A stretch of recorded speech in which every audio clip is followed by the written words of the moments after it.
வேண்டினோரெல்லாம் விடை பெற்ற போதும் வேண்டியதெல்லாம் எனக்கு தந்தீர். வேண்டினோரெல்லாம் விடை பெற்ற போதும் வேண்டியதெல்லாம் எனக்கு தந்தீர்.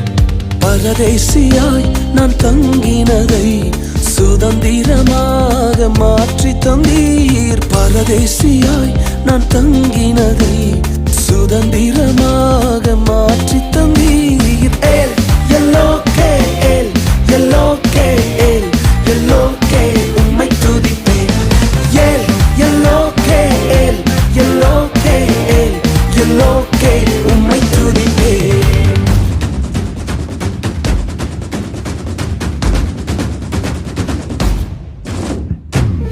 நம்முடைய சொந்த ஜனங்களுக்கு முன்பதாக நம்முடைய அழிவை காண நினைத்த எதிரிகளுக்கு முன்பதாக கர்த்தருடைய தலைகளை உயர்த்தி வைத்திருப்பது உண்மை என்று சொல்லுகிறவர்கள்